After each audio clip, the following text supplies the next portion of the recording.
Hello, friends, and welcome back to r/ProRevenge.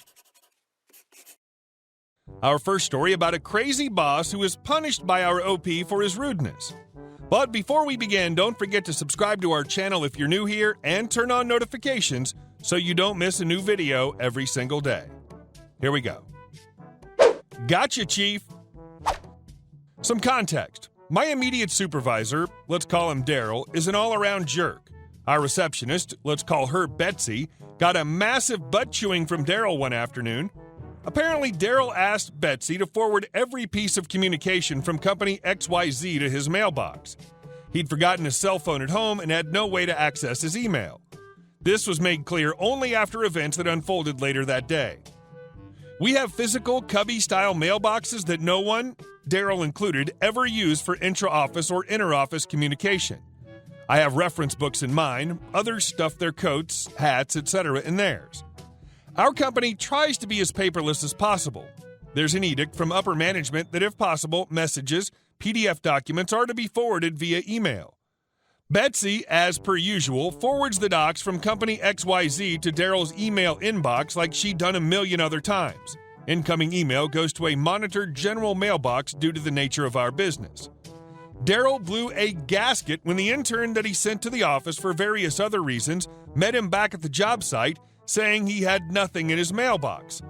Late in the day, he gathers all his subordinates, including Betsy, who technically isn't part of his support staff. He rips her apart in front of all of us. He says to Betsy, "I said mailbox, not email inbox. A 6-year-old knows the difference between the two." Betsy tries to reason that Daryl should have notified her about his phone being left at home. Daryl's forehead veins are throbbing at this point, and he's beet red. He says, and I'm paraphrasing, "I don't need to give any of you unnecessary information. You just follow my directions ver-effing-batum. When I say red, I don't mean maroon. When I say non-fat milk, I don't mean low-fat milk." He went on and on with other examples. Betsy was crushed and naturally humiliated. One of my duties is to coordinate travel and accommodations for our team whenever any of us have to travel to meet clients. I already had concrete plans to relocate to a different state and was planning to give HR my 2-week notice in about a week or two. I thought I'd give old Daryl a parting gift. I overheard him talking on his phone one morning that he's meeting fellow Kansas City Chief fans in Tampa to watch the Super Bowl between the Chiefs and Tampa Bay Buccaneers in Tampa. He verbally tells me to book a hotel that's nearest to the middle of Tampa Bay, and he wants his final connecting flight to land in Tampa Bay. I said, "You got it, Chief." I smugly asked, "Do you want your itinerary and confirmation in your mailbox or in your email inbox?" He looks at me like I'm something sticky that got stuck at the bottom of his shoes and says, "You saw me talking to someone using my cell phone, didn't you?" Me. I sure did. So, mailbox or email inbox? Daryl. Email for F's sake. Then he storms out. The next day, I forward his hotel booking and flight details to his email, mentioning in all caps, "closest to the middle of Tampa Bay." Remember, email is monitored, so the higher-ups, legal department, HR, has easy access to our paper trail. I ask him to please respond back via email that the itinerary is satisfactory to him. I get a response email saying, "That's what I said." He's now booked to fly from Chicago to Tampa Bay, the body of water, not Tampa the city, via a national airline that lands in St. Pete Clearwater Airport with a connecting flight, a local seaplane, that will take him from St. Pete to Tampa Bay Harbor. His waterfront hotel is the closest to the middle of the bay, a good 20 to 25 miles to the middle of downtown Tampa. Addendum. I had 4 days left when he came back to the office the Tuesday after the Super Bowl. Didn't acknowledge me whatsoever, didn't make eye contact, didn't delegate any tasks for me at all. I emailed him the morning of my last day asking him, "What gives? Everything's okay, right?" I told him it's been a pleasure and bid him farewell. No response from him. I was told by teammates whom I remained in contact with that Daryl mellowed out over the several weeks after my departure, even going as far as to personally apologize to Betsy in front of them. Betsy got promoted to my old position. Daryl gave her a glowing review, believe it or not. And our next story. Don't help me all day? I have the fix for that. Some backstory. I work in a manufacturing plant. The place has a lot of different machines and different technicians to work in different areas on the production line. If a tech works in Section B, he doesn't work in Sections A or C. Some techs have training in multiple areas, so they work in A and B, but not C. Enter my workplace annoyance, B-Face. B-Face is a lazy butt trained in areas A and B. His favorite trick is to say he's helping in the area that's the least busy, so if nothing's going on in Area A, he'll be supporting that, regardless of how busy Area B is. Amusing side note, one of my coworkers with a truly impressive beard loathes B-Face because B-Face has a beard, and my coworker thinks B-Face has done nothing to earn the manliness of a true beard. Today at work, B-Face was told by the boss to support the area I was in today, Area A, and he decided to do a very easy job and call it good. While usually I can take a breather in between machines breaking or scheduled work, today was just nuts. Everything was breaking, everything was critical, and I was stretched super thin trying to cover it all. Meanwhile, B-Face was nowhere to be seen, ostensibly helping out Area B, where I was later told nothing was happening. Boss was busy with a bunch of things, and B-Face is very good at hiding. I was tired and headachy when I finally went through my walkthrough in my area, cleaning it up and making sure the oncoming shift was set for success. Shout out to my night shift guy, he rocks.